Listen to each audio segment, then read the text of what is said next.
The book reinforces the fact that art history is for everyone, and art history is a vehicle in which we as Indigenous peoples can talk about our history and celebrate both, the highs and the lows of what it means to be Māori. Welcome to the Research and Reason podcast. Join us as we discuss the latest research, news and opinion from academics in the Faculty of Arts and Education at the University of Auckland. Kia ora koutou, ko Julianne Evans aho. I'm the Media Advisor for the Faculty of Arts and Education, and my guest today is Ngarino Ellis, a Professor of Art History specialising in Māori art history and in particular in pre-1900 art.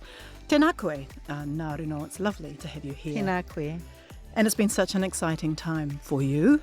Your wonderful book, Toi Te Mana, An Indigenous History of Māori Art, written with Professor Deidre Brown and the late art historian Jonathan Mane-Wheoki, published by Auckland University Press, has just won the Book Hub Prize for Illustrated Non-Fiction in the Ockham New Zealand Book Awards, our premier book awards. You must be feeling very pleased and proud about that, are you? Very much so. It's been such a long project, and so to get these kind of accolades for the writing and for the pictures and the whole project has been fantastic. Did you start the book a long time ago? It feels as if you must have done. It is how many pages? 600 pages. 500 illustrations. 19 chapters, 38 text boxes, which are longer captions between 500 and 1,500 words. So it's a lot of words. Yes, so we started around 12 years ago. Jonathan, Deidre and I knew each other. We'd all taught Māori art history. Jonathan and Deidre down in Canterbury University and I up here at Auckland University. And Deidre moved up here, Jonathan moved up here, and suddenly we were all on the same campus. And it was fantastic. And we'd all been approached to write books about Māori art. So we came together and we thought this would be a fantastic opportunity to pool all of our knowledge and passion for Māori art together to approach the Royal Society, to apply for a humanities Marsden grant, which we were very fortunate to get. And we were started from that moment onwards. I remember distinctly us all sitting there once we'd got the grant thinking, wow, how are we going to do all of this? And how did you do all of it? How did you divide it all between you at the beginning? Well, at the beginning, we all had extensive experience in teaching art history. We all wanted a textbook for our students. And so we had our different kind of focuses in our particular areas.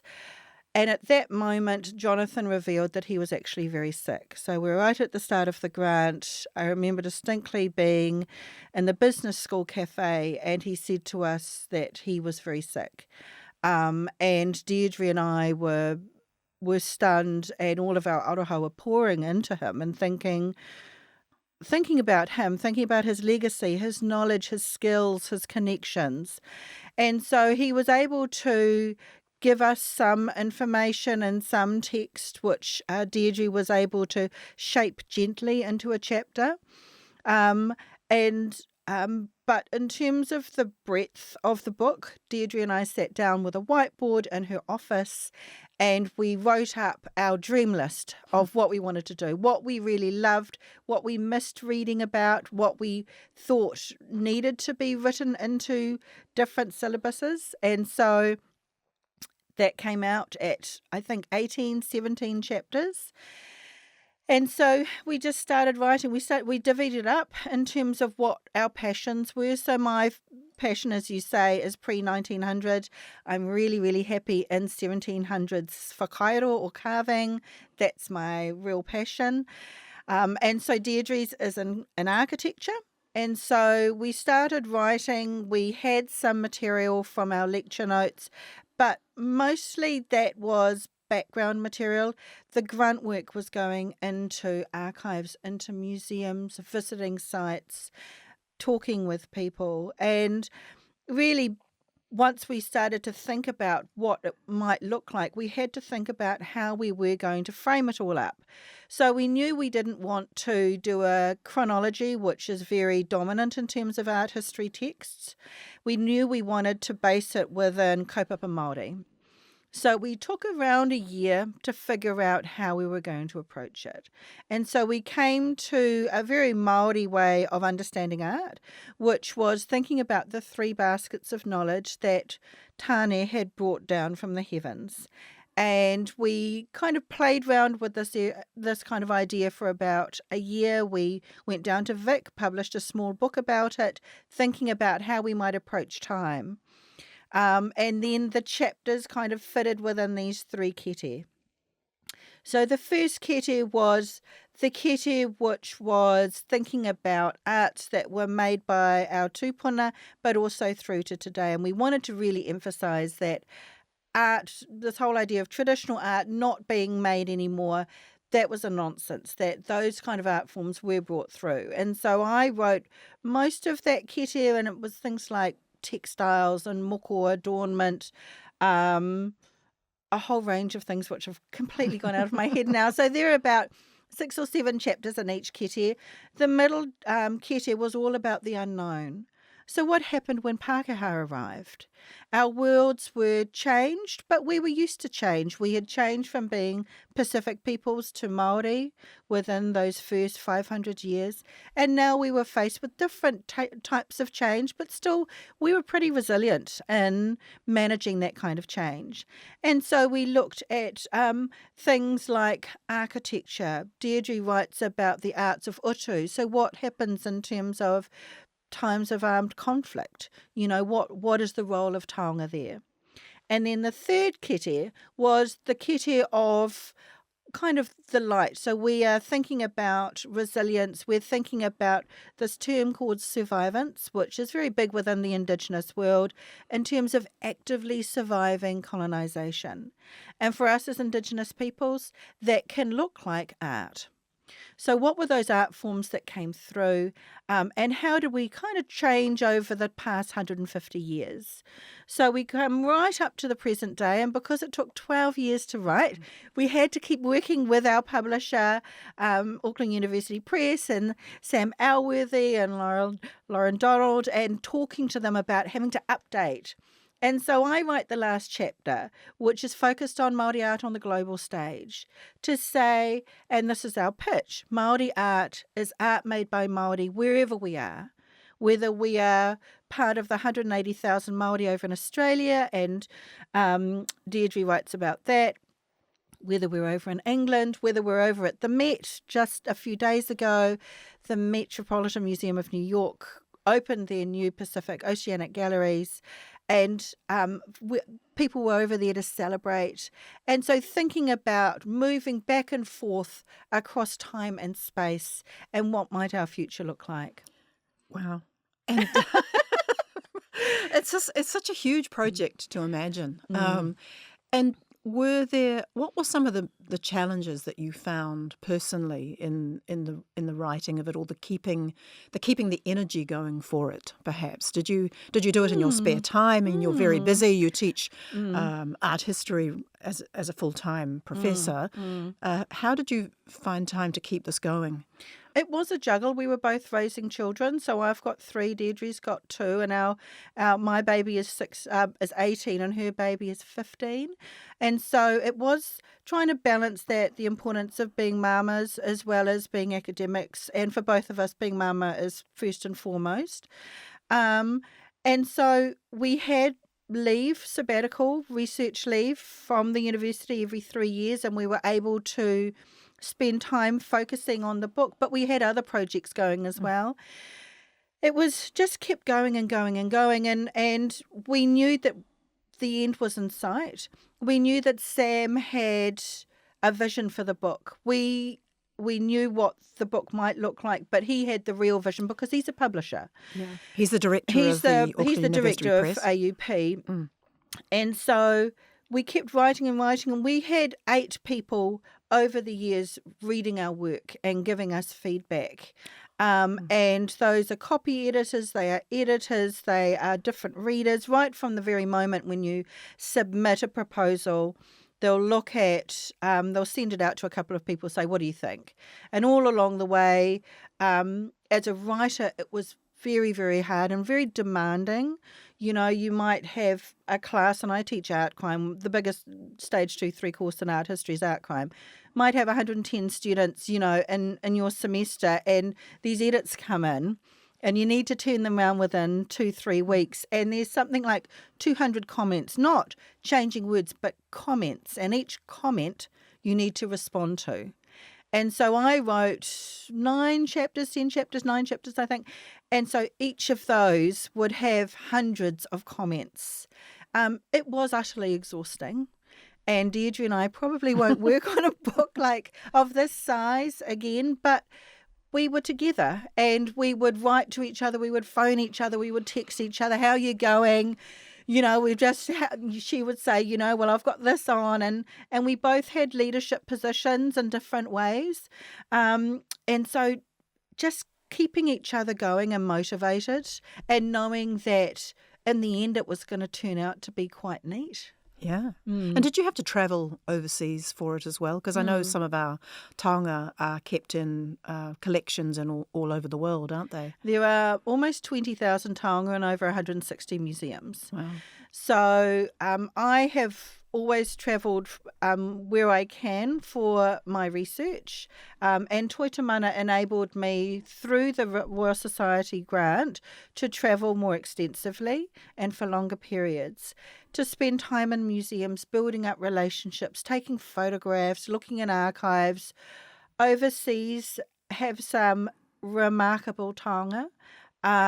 It's very sad to go to all of them, because you know that they probably haven't heard someone speak with them for a very long time. The curators, I should say, that I met were all bar one fantastic and were really, really amazing and full of aroha for our taonga. And aroha for researchers as well. We were, you know, looked after, taken to lunch, talked to, and you know, got to meet lots of different people. So we were very fortunate in that way. But just travelling the world and seeing what's around and thinking of our tūpuna who were also travelling, giving taonga at different moments for different reasons. And those kind of stories are woven throughout the whole book. And that's what we wanted to reinforce, those connections across time and space. What sorts of things were they that you found in those museums, just for people who might not know? And what sorts of places? Okay. In New Zealand, we don't really know a lot about collections in countries that don't speak English. So because Cook arrived here, the same time as the French, I should say, but Cook arrived here and there's this whole kind of thing about Cook, I'll just say. We know a lot more about his collections than other collections, say French collections, or those in Germany, or those in Italy, or those in Russia. They are in almost every country imaginable. And they are quite stunning. A lot of them that we saw, there are no parallels in New Zealand. It was really important for us in the book to have images, really great images for artists to go, hey, we didn't know this artwork existed. Why don't we try it out, or think about that, or and think about those histories as well. And so in Italy, for instance, I went and had a look at a collection which I wrote about with this collected by a guy called Enrico Giglioli. My Italian needs work.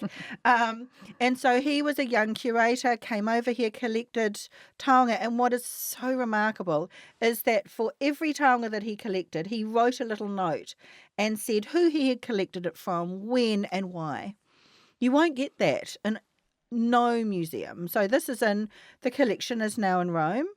The British Museum have a very, very large collection, of which you will see hardly any on display. And other museums in England and Scotland have got very large collections because their people came over here and spent time over here more. And then there's places like the Church Missionary Society was sending taonga back as well. But everything is overseas. There are lots of cloaks, there are lots of personal adornments, there are lots of ads is everything you can think of that you might see in Auckland Museum is overseas, but on another level. So many of those taonga, the forms that we were looking at, aren't made anymore. No. So it was really important to talk about those. And were they acquired in lots of different ways? I mean, were they stolen in some cases? Of course, some of them were stolen. Yeah. Andreas Reischek, who came here and went through the Waikato area, he was stealing. He wrote about how he stole, how he went into Urupa, Wahitapu, and he took our tupuna. And he removed them back to Austria, thinking that he would get great fame. He didn't. He died a pauper and no one knew him. But we know about his work and we know about the ancestors that he collected. And Te Papa's very good at making those connections again and getting all of our tupuna home. So some of them were stolen, some of them were made for business, made to be sold. And there's something about Māori being very financially savvy at this point, thinking, hey, these guys will take anything, basically. Let's make them up. What period of time was this? So from like the 1770s onwards, from the second trip that Cook came, people were making things for sale. But our ancestors had always made taonga to be given or gifted for different reasons. And so this was just another audience. And the thing about these ones, though, is that they'd never come home. Whereas with taonga within Māori communities, often you will give and then that whānau for another occasion will bring the taonga back. And so you keep this warmth, the connections between whānau, hapu, iwi alive. And that's true to this day. When we gave to English and French, they didn't bring them home. There was no intention for them to come back to New Zealand. And so that rub has been painful and continues to this day. Yeah. Will this book be on art history curriculums for years to come? Do you hope? Is that... I would hope so. Yeah. I would hope so. We've got Chicago University Press are our publishers overseas. And so they're releasing 3,500 for global distribution outside of New Zealand. That's exciting. Which is really exciting. We hope that it will make a difference in terms of how people think about New Zealand history and think about Māori art, and that Māori will think, well, I can. That's really interesting. I'd like to write my art history, because art history is often seen as an elitist kind of discipline. You know, only certain people of certain demographics will go into it. And the book reinforces the fact that art history is for everyone, and art history is a vehicle in which we as Indigenous peoples can talk about our history and celebrate both, you know, the highs and the lows of what it means to be Māori. In terms of the themes of the book, you mentioned 3 key themes that you centred the book around. What are they?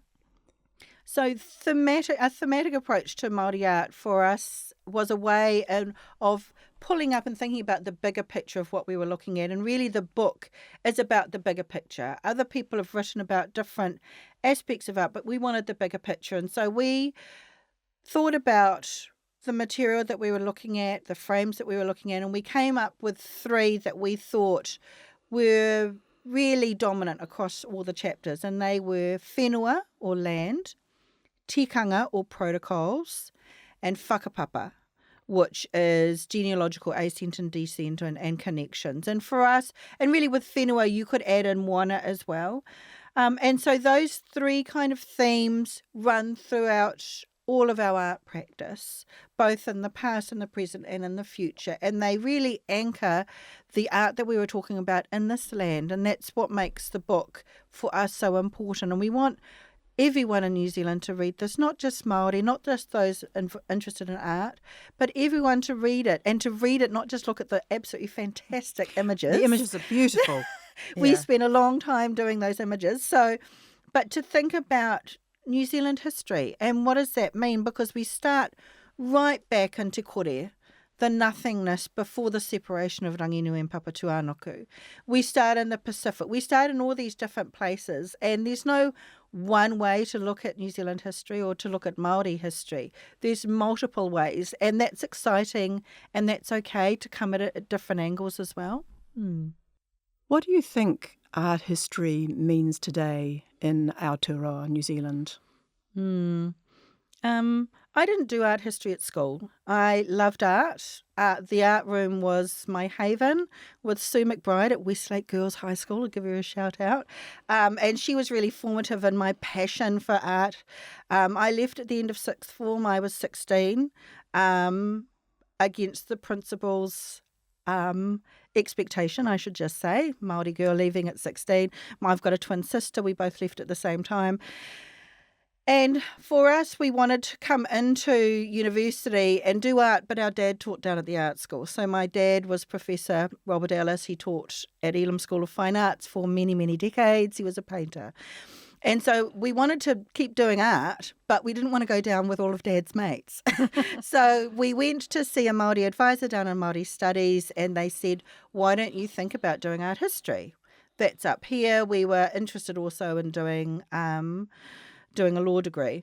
And so I remember my first art history classes, they were something like I hadn't ever had before, learning about lots of different types of art.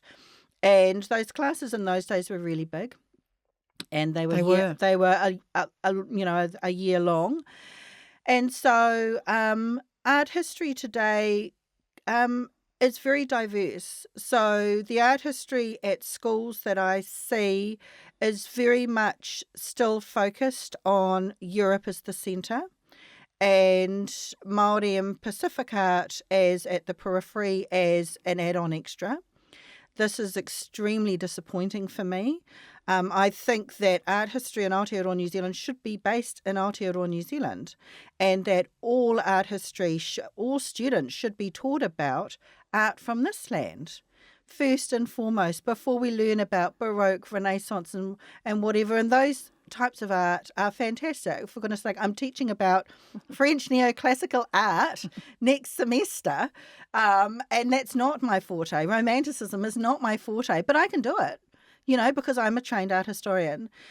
And so art history really has a way in of thinking about our expressions from our artists, and a way of thinking about the social context of the making of art, the political context, the way in which art can weave together different generations and different communities in a really special, specific way to Aotearoa, New Zealand.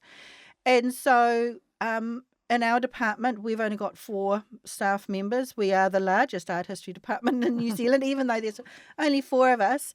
But we teach a wide range because we're all very passionate about art and about sharing the opportunity that art history gives to think about what surrounds us, what's down at the art gallery, what's in the museums, what's our visual culture, what's lying on my bed that might have been made by auntie or grandmother, all those kind of different things.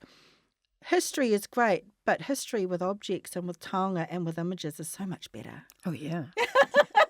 And were you the first Māori art historian? No. Ngāpuhi Te Awe Kōtaku was my teacher. I was in her first class in 1987. She was here, and I remember distinctly she started at the back of the class doing a mele, a Hawaiian mele, a chant coming down. I'm taking back to being 17, and just it was amazing. And so when she left here to go down to be head of department of Māori Studies down at Victoria University, there were 2 jobs made available. Now, today, I'm the only one who's teaching art history at a tertiary department in the world. Wow. So, which is kind of depressing in 2025 that there's only one of us. There's more Pacific art historians employed at universities than Māori, and that says a lot. So I would ideally like to see and grow the area of Māori art history, but I teach more than just Māori art history, although that is enough for me. I teach gender, I teach museum studies, I teach art crime. So we as Māori academics often have a number of bows that we can, or hats that we wear, and we have to, in different political circumstances, we have to make sure that we can roll with different things that happen across universities. But I'm the first person to become a professor, a Māori professor in art history, which just happened last year. I ugly cried in the laundry when I read the email. But it was Congratulations. it was very humbling, and I thought about all those people who I'd met along the way, all my students, and it was overwhelming. It still is. It's incredible to think that this whole area is still so sparse, isn't it? Yeah. It is in New Zealand. Overseas there are more. In Australia there's not many. Again, it's an area of growth. But over in the US there are more Indigenous art historians, and I enjoy going over there because we talk about the same things. And we're hoping that Toi Te Mana will be, we've been told it takes a slow process over in the States and Canada, people will start to read it over there, our Indigenous colleagues and friends, and start to think about how they might shape and reflect their own understandings of their culture within their writing and practice in a book form. And a book form is really important. Journal articles and talks are great, but you need a book to make real impact, we think. Yeah. And are students learning art history now as they always have done, or do you feel like that's not happening as much anymore? No, it's still being taught across schools, which is fantastic. There is competition in terms of external pressures, probably to find jobs in particular sectors. There is certain types of funding which doesn't focus on the humanities as much as other areas, and that's disappointing. But there is a passion for art history in schools, and we see, in our stage ones, we've got over 100 in each one, and the students come in, most of them have never done art history. And they leave, and their worlds, we like to think, are opened up, and they look at things differently. And they think about the world differently because we have changed what they're looking at. Fantastic. That feels like a nice place to stop. Thank you, ngā mihi nui, Ngarino Ellis. I wish you so well with your book. It's beautiful. People can buy it right now. Yes, they can. And where can they buy it? They can buy it online. It's 3 kilos, so we probably suggest people buy it online. You can buy it $80 on the Nile, $85 on Fish Pond. That's a bargain. That is a bargain because normally it's $99.95. It's a taonga. We're saying to people, A treasure. It's something that you will pass through your family, and we've heard stories of people buying it for their family and passing it around different people. That's what we want it to be. We don't want it just to sit in the corner as a doorstop or whatever. We want people to read it and to feel pride in being Māori and feel fantastic because we are fantastic. Our artists, we're fantastic and are fantastic. Ngā mihi nui. Kia ora. You've been listening to the Research and Reason podcast.